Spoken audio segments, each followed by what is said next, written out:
Murder? Good sir, I think not. Thou came to throw us out into the night. With your own weapons we have fought and done what is right. Come, friends, let us return. Forget how the sheriff cried and hissed. We must stand once more in Bamburgh before this man is missed.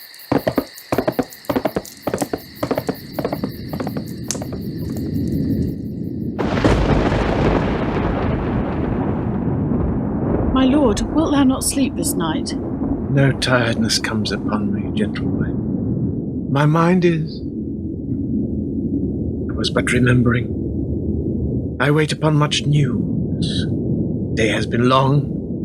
Many troubles play upon my wits that never previously had I known. For your fathers and your mothers, deaths play hard against your conscience. Troubles that during the day we can forget, ignore as the daylight hours are filled with many tasks. Come the nightly call of owls and ghostly ghouls, fears return to test our inner natures. No nighttime spirits infect my mind, dear Isabella. Only plans and thoughts upon the future. For our lives are directed as much by our own hands as by the power of others.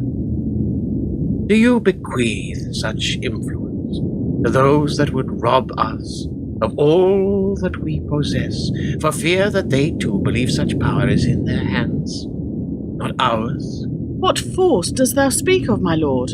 Force of will that we all fear to follow. Such as? The ambition within us all to follow our heart's desire. But... to survive, to stand and say no more. We shall never submit unto those that wish to take all that we have. What does that mean, my lord? This night, upon the moonlight trail, as the emissary of the southern king doth rush to join his travelling companion, he will meet Ragnall and a band of friends. They will dispatch this sheriff and send him hence from where the devil called him, back to the burning flames that shall forever consume his corrupted soul. Then thou hast made our son a murderer. But the southern king will guess thy action and demand even more than we are burdened under. This will not clear the debt, only add to it. Such costs do not end with the loss of one man's life. Today, my lord, should have taught thee that your father's debt is now yours. Were such events themselves not cause for misery alone? Now you tell me that Ragnall's soul shall also burn in hell.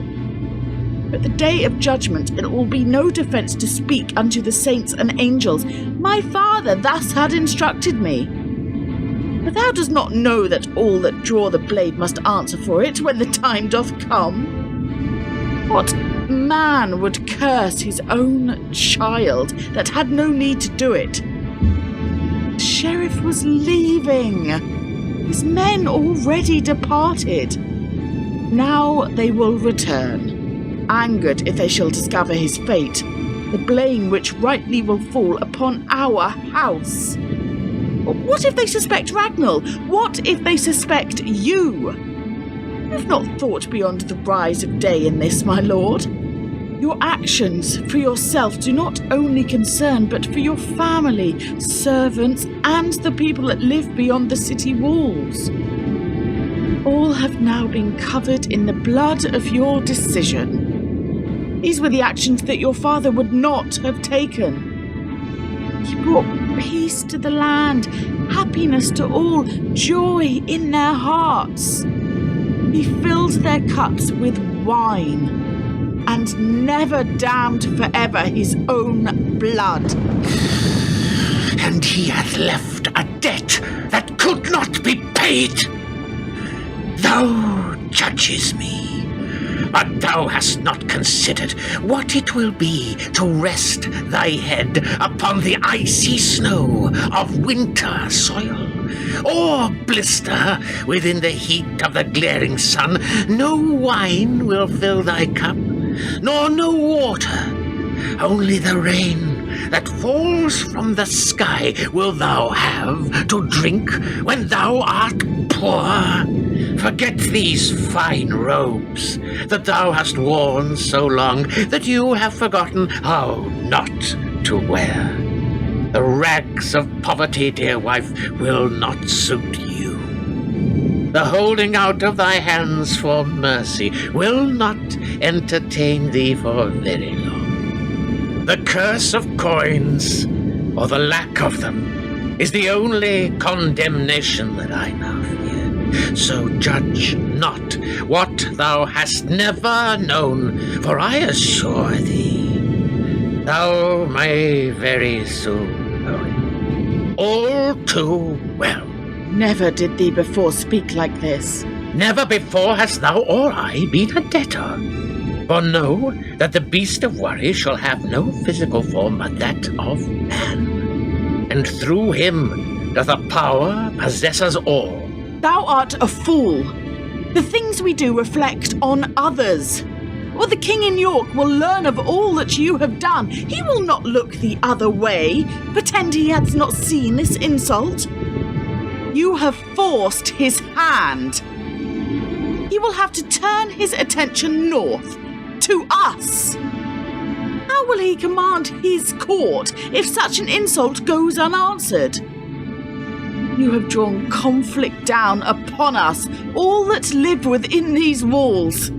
Thou hast not acted with wisdom. My lord, you have condemned all that see you. Begone, woman! Thou tires me. Begone? And where now shall I go? Which tree shall I shelter our children under? Which open fire shall cook our food? Which stream shall we now drink from? We do not all carry our food in a bag. Thou knowest nothing. I know now how blind to thee that I have been. Thy appearance was nothing to my eyes. Only your nature held my heart, but now I see that thy true form has revealed itself. The inner creature that destroys all it touches has shown itself. Now I see thee for what thou is. Thy soul is corrupted, and thou art ugly. Ugly! Thou thinks you now see the real me. You have but seen the world anew. I have only revealed what was always there to find. Now thou sees the world as it is, and not whatever thou thought it was. When death doth reach out his hand and places it upon thy shoulder, all else is forgotten. No meat is tasted, no wine shall leave its remnants in thy throat, no music heard, no song of birds upon the air shall fill the sky. No other thought does one have, nothing else can one see. For death, dear wife, consumes all that it touches, and it hath touched both you and me.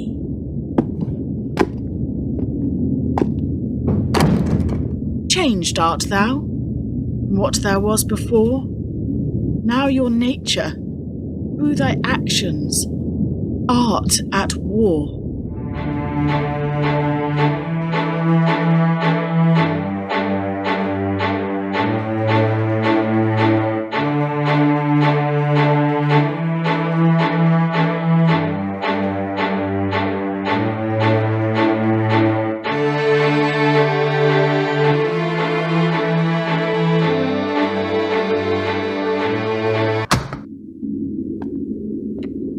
My friend, forgive me. My holding of thee here was but as a friend, an honoured guest, whose company was as precious as the summer rain, that which I did not wish to be without.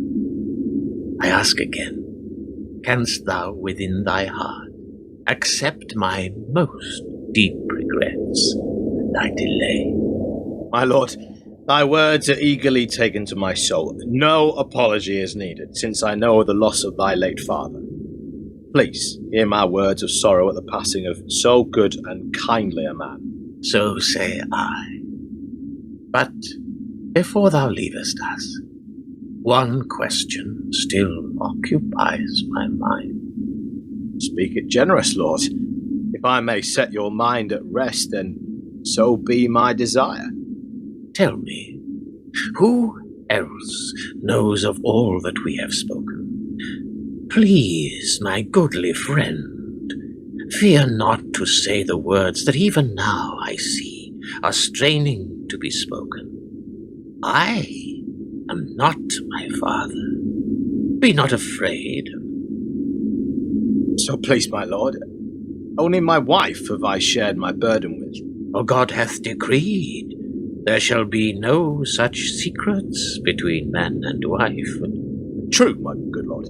Then go, my good and faithful friend. Rejoin your wife. I go, my lord.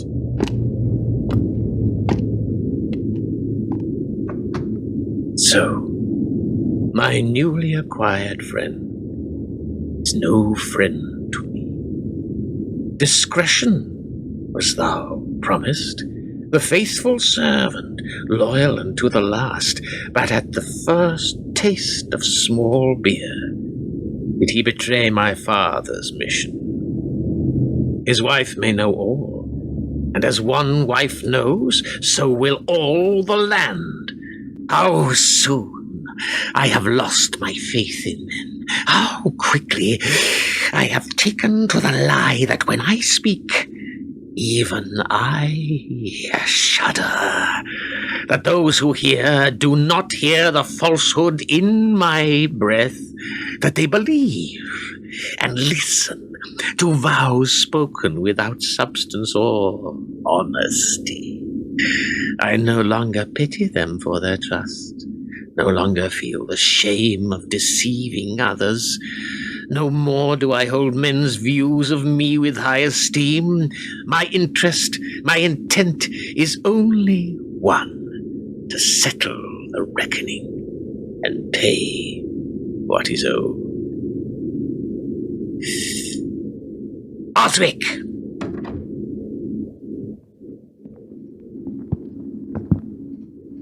My lord doth call? Have my men assembled in the morning. I shall, my lord. Tell them, upon my life, to arm themselves and carry no mercy in their hearts tomorrow.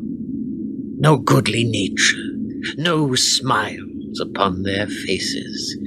At first light, we commence a bloody work, but many, not yet living, will have cause to curse.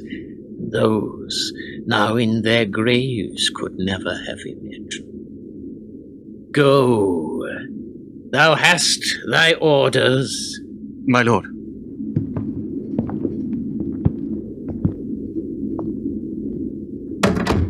Now, God himself will damn me for what I do, and do so well.